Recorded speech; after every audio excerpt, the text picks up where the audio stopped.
रामकृष्ण हरी. आम्ही फलटणच्या विमानतळावरून ज्या ठिकाणी वारकऱ्यांचा मुक्काम होता, विमानतळाच्या ठिकाणी तिथून आम्ही पहाटे तुरंत निघतोय बाहेर.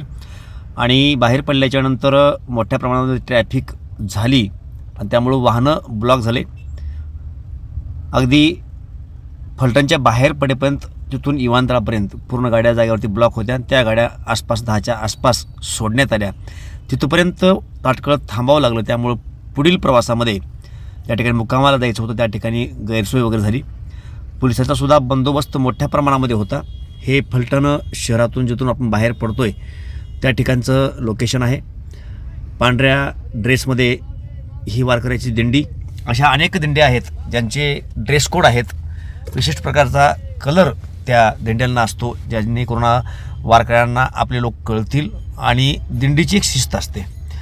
पाण्याचे टँकर वगैरे मोठ्या प्रमाणामध्ये या दिंडीमध्ये असतात. बरेच लोक दिंडीच्या सोबत टँकर घेतात. तर अनेक असे लोक आहेत की जे मोफत पाणी पुरवठा या वारीमध्ये वेगवेगळ्या दिंड्यांच्या माध्यमातून जे आलेले लोक आहेत त्या लोकांना करतात. आता हे फलटणच्या शहराला लागून मधोमधून गेलेलं कॅनल या ठिकाणी जाते वेळेस लोकांनी स्नान वगैरे केलं. त्याला पास करून आपण आता फलटणच्या बाहेर पडतो आहे. पुढे गोविंद डेअरी वगैरे आहे आणि तिथून प्रवास करून आपण आता बाहेर पडणार आहोत. तर ही आळंदी ते पंढरपूरची जी वारी आहे त्या वारीमध्ये आपणाला सद्भावनेनं, समर्पित भावनेनं सर्व वारकरी चेहऱ्यावरती कुठल्याही प्रकारचा ताण, उदासीपण, निराशा न घेता आनंदामध्ये चालण्याचा शीन कोणाच्या डोक्यावरती दिसत नाही, डोळ्यावरती दिसत नाही, चेहऱ्यावरती दिसत नाही. आणि सगळे आनंदामध्ये प्रभुनाम घेत, पांडुरंगाचं चिंतन करत, वेगवेगळे अभंग गात हे मार्गक्रमण पुढे करत आहेत. एकादशीला ते सर्व पंढरपूरला पोहोचतील आणि ह्या पूर्ण वारीचा समारोप एकादशी दिवशी होईल. बार्शीला असलेले लोक वापस फिरतील. या ठिकाणी अशा बऱ्याच दिंड्या आम्हाला पाहायला भेटल्या, ज्या दिंड्यामध्ये चलण्यामध्ये सुद्धा एक प्रकारची शिस्त होती. म्हणजे एक 5-6 लाईन जर लावल्या तर उभ्याही लाईन आणि आडवेसुद्धा लोक कसे जरी बघितले तर लोकांची लाईन आपल्याला दिसेल अशा पद्धतीनं शिस्तीनं चालणाऱ्यासुद्धा लाईन होत्या. आणि हे अनेक प्रकारच्या दिंड्या वाटेनं चलत होत्या. लहान मुलांच्या दिंड्यासुद्धा या ठिकाणी होत्या, ज्यामध्ये पकवाज वादन लहान मुलं करायची, गायन लहान मुलं करायची, टाळ लहान मुलंच. ही सर्व समोर पाहता येते लहान मुलांची दिंडी आहे आणि त्यांचीसुद्धा एक प्रकारची शिस्त आहे.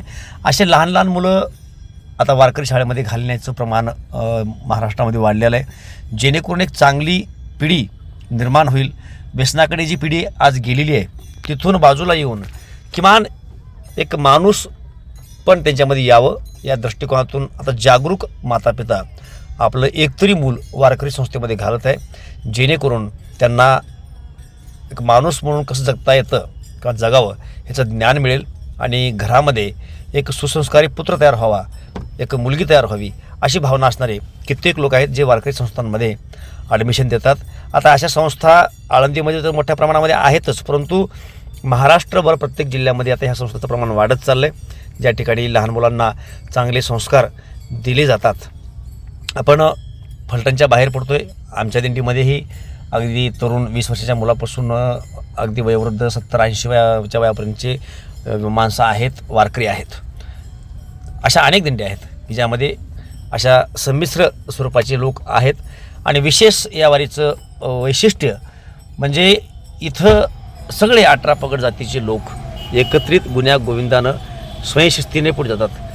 माझ्या मते हे जगामधला एकमेव सोहळा असावा ज्या ठिकाणी सर्व धर्मीय म्हणजे जगामध्ये जेवढेही धर्म आहेत तर सर्व धर्मातील लोक सहभागी होतात. अगदी एकोप्यानं एकमेकासोबत प्रेमानं वागत वागत पुढे चालतात. ह्या पूर्ण वारीला शिस्त लावण्यासाठी कोणीही एक विशेष असा व्यक्ती नाही. कोणी तर सांगतोय आणि त्या पद्धतीने जायचं आहे असं इथं नाही आहे. स्वयंशिस्त प्रत्येकाला आहे. प्रत्येकजण आपुलकीनं प्रेमानं एकमेकाला बोलतो आहे. त्यामुळं ह्या वारीतून जर खरंच कोणाला काही शिकून बाहेर पडायचं असेल, एक उघड्या डोळ्यानं ह्या वारीचा अभ्यास कोणाला करायचा असेल आणि जर कोणी केला तर तो व्यक्ती इथून बाहेर पडल्याच्यानंतर पंढरपूरमधून एकादशीनंतर ज्यावेळेस बाहेर पडेल एक चांगला माणूस म्हणून बाहेर पडेल. फक्त चिंतन करण्याची गरज आहे, उघड्या डोळ्यानं पाहण्याची गरज आहे. आपण ही वारी पाहताय. या वारीमध्ये बघा तुम्ही आडवेसुद्धा लोक लाईननं चालत आहेत. म्हणजे अशी शिस्त प्रत्येक वारीमध्ये पाहायला मिळते. आता काही ठिकाणी नंबरच्या दिंड्या आहेत, काही ठिकाणी नंबरच्या दिंड्या नाही आहेत, जे त्यांचे मुक्कामं वगैरे फिक्स नसतात. त्यामुळे त्यांची धावपळ असते, पुढे जाण्याचा ते प्रयत्न करतात आणि मुक्कामाचं ठिकाण सापडेल का यासाठीचा प्रयत्न असतो. हे अतिशय प्रचंड गर्दी मी आजच्या प्रवासामध्ये ट्रकमध्ये होतो. तर अगदी फलटणच्या विमानतळापासून जी गर्दी होती, पुढे आमची ट्रक फास्ट आली, तर पुढचा मुक्काम बरडला, जिथं आमचा मुक्काम होता तिथपर्यंत लोक होते. हा सगळा प्रवास 25 किलोमीटरचा आहे. म्हणजे 25 किलोमीटर रोडच्या एका बाजूनं पूर्णपणे हे लोक दाटीनं जात होते. यावरून आपण कल्पना करू शकता की किती मोठ्या प्रमाणामध्ये वारकऱ्यांची संख्या यामध्ये आहे. इथं हिंदू आहे, मुस्लिम आहे, शीख, बौद्ध, अगदी विदेशातून सुद्धा लोक या ठिकाणी आलेले असतात. मी आत्ताच सांगितल्याप्रमाणे सर्व जाती धर्माचे, अनेक धर्म, जगामध्ये जेवढे धर्म आहेत, जेवढ्या जाती आहेत, कदाचित सर्वच लोक या वारीमध्ये सहभागी होतात. आणि हा एकमेव सोहळा असावा जो महाराष्ट्रामध्ये आळंदी ते पंढरपूर या दरम्यान हा सोहळा साजरा होतो. आणि त्या सोहळ्याचे आम्ही साक्षीदार झालो, त्यामध्ये सहभागी आहोत. त्यामुळं आम्ही सुद्धा धन्य आहोत. हा सोहळा डोळ्यांनी पाहत बऱ्याच गोष्टी आम्ही शिकत पुढे आता बरडकडे मार्गस्थ होत आहोत. हे दुसरं कॅनल आणि इथून बाहेर पडल्याच्यानंतर पुढला प्रवास झाला आणि आम्ही आसपास बरडला पोहोचलो. बरडच्या पुढे 4-5 किलोमीटर गेल्याच्यानंतर उजव्या साईडला सुरभी लॉजिंग अँड बार असं रेस्टॉरंट आहे. उजव्या साईडला, त्याच्या अपोजिट साईडला या सदग्रस्तांचं घर आहे. अतिशय मनमिळावी माणसं, बोरचं पाणी वगैरे त्यांनी व्यवस्था करून दिली. त्यांचं राहतं घर त्यांनी कामं करून आम्हाला राहण्यासाठी जागा दिली. इथं गेल्या 20 वर्षापासून आम्ही येतो आहे आणि त्यामुळं त्यांचे आमचे एक चांगले आपुलकीचे प्रेमाचे संबंध निर्माण झालेत. अतिशय मनमिळावू, चांगले आणि वारकरी संप्रदायाला प्रोत्साहित करणारे, रिस्पॉन्स देणारे हे कुटुंब यांच्या घरी आपण थांबलो होतो. या ठिकाणी स्वयंपाक झाला, जेवण झालं आणि दत्तात्रय गिरीधर सावंत, उजळम तालुका, चाकूर जिल्हा, लातूर यांची आज पंगत होती. ते पुण्याला असतात.